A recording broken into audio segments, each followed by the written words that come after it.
Olha, por enquanto, ninguém confirmou a autoria dessa explosão no Iraque. Essa explosão que veio em um momento em que o mundo todo olha para o Oriente Médio com medo, né, de um barril de pólvora.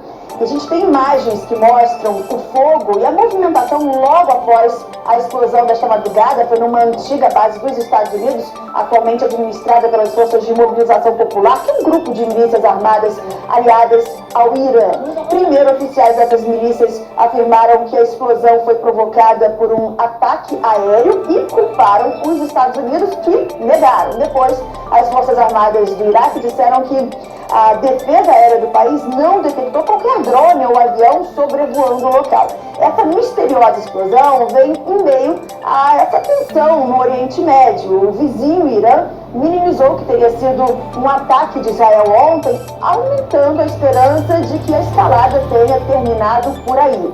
A gente lembra que as tensões vêm piorando desde o dia 1º de abril, quando Israel atacou o consulado iraniano na Síria. No sábado passado, o Irã respondeu com um ataque sem precedentes, com mais de 350 drones e mísseis contra Israel. Não à toa, hoje, o ministro das Relações Exteriores da Turquia destacou que a tensão entre os dois países não deve desviar a atenção da situação na faixa de Gaza. Segundo ele, a principal causa da instabilidade na região é a ocupação israelense dos territórios palestinos e, por isso, a prioridade deve ser uma solução de 2 estados.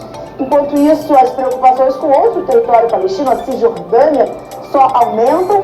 O exército de Israel divulgou imagens fortes de uma operação com trocas de tiros entre forças israelenses e militantes palestinos. De acordo com os militares israelenses, pelo menos 10 militantes foram mortos, 8 suspeitos detidos.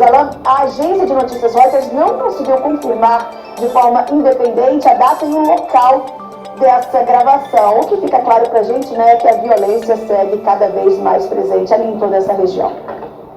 Obrigado, Bianca. Vamos continuar acompanhando. Ótimo fim de semana. Há mais de 2 meses, quando o Senado americano, que é controlado pelos democratas, o partido do presidente Joe Biden, aprovou um pacote de ajuda parecida. Nós estamos falando de 95 bilhões de dólares, o equivalente a quase 495 bilhões de reais. Só que desde então, o documento ficou parado na Câmara, que tem maioria republicana.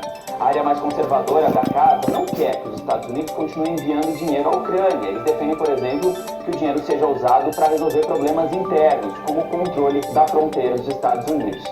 Mas o ataque do Irã a Israel no sábado passado mudou esse cenário, colocou mais pressão sobre a Câmara dos Deputados para que a ajuda aos aliados dos Estados Unidos não seja interrompida.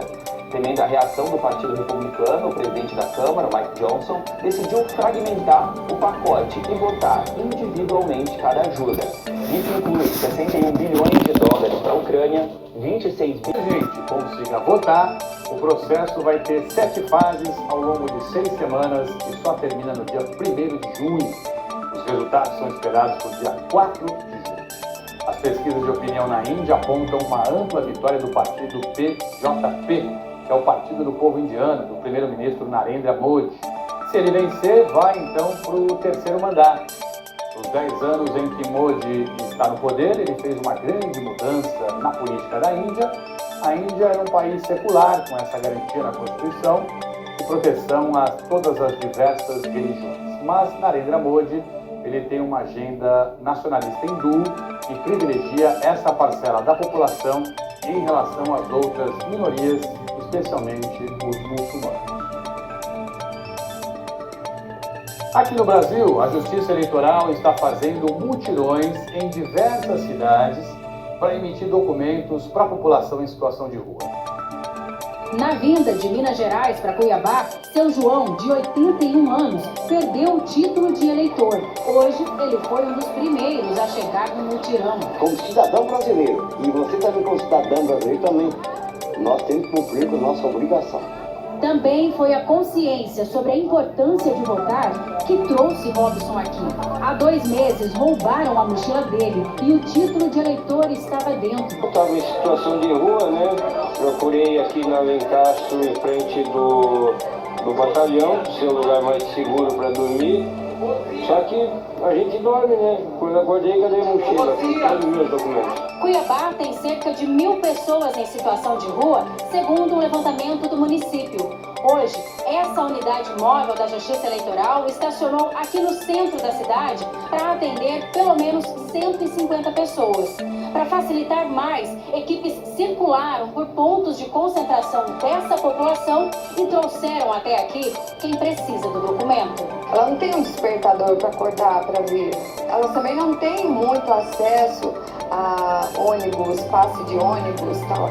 Então tem que fazer uma ação conjunta para que eles possam ter o tempo deles de acordar, de se organizarem para virem para cá. O projeto Mutirão Pop Rua Ajude surgiu a partir de uma resolução do Conselho Nacional de Justiça de 2021. Aqui em Cuiabá é realizado pela primeira vez. Para fazer o título de eleitor é preciso ter algum documento de identificação. Quem não tinha também pôde fazer certidão de nascimento. O mutirão ofereceu café da manhã, a oportunidade de tomar banho e de receber roupas. Essa ação acontece em outros pontos do país. Em Teresina, também teve acolhimento, atendimento da Previdência Social e outros documentos junto com a Justiça Eleitoral, para cerca de 100 pessoas em situação de rua. Fiquei desempregada, aconteceu algumas coisas. Aí acabei parando na rua. Assim, a gente não vê escola, é uma coisa que meio que acontece. O seu João, que queria tanto o título de eleitor, conseguiu. Já está prontinho para votar. Eu estou com 2 anos sem voto. Agora posso votar. Que maravilha, seu João, parabéns. Você vê a importância, né? Esses mutirões, eles têm que se multiplicar, têm que ser replicados aí para a sua foto, especialmente porque você tem observado aqui no JH, população de rua, infelizmente, em todo o país tem aumentado. Eu já fiz muita reportagem nas ruas de São Paulo e as pessoas perdem os documentos, são furtadas, roubadas e junto vai a dignidade embora. Então você favorecer, permitir, ajudar essas pessoas a conseguirem tirar documentos de novo, já é um resgate da dignidade, já é um comecinho, né, para que a pessoa volte a ser inserida de alguma forma na sociedade. E é claro, a gente tem que ter muito mais política pública para retirar essas pessoas da situação de rua, tentar reencontrar a família, dar um lar, um emprego, para a gente diminuir esse drama que infelizmente atinge o Brasil em cheio. A Polícia de São Paulo prendeu um segundo suspeito de ter matado uma jovem de 21 anos. Para a polícia, ela foi vítima de transfobia. Maicon Douglas da Silva foi preso no fim da tarde de ontem.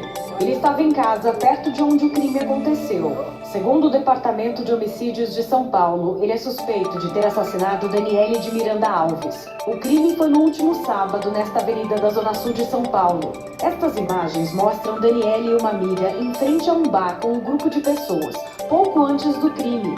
Ela parece discutir com um rapaz e dá um tapa nele. Começa uma troca de agressões. Daniele e a amiga saem. No caminho, um carro para perto delas. A pessoa que está no banco do passageiro atira várias vezes contra as duas. Daniele é atingida. Ela ainda consegue ir até um estacionamento, mas morre antes do socorro chegar. Para a polícia, Maicon Douglas da Silva é este homem que aparece agredindo as duas mulheres.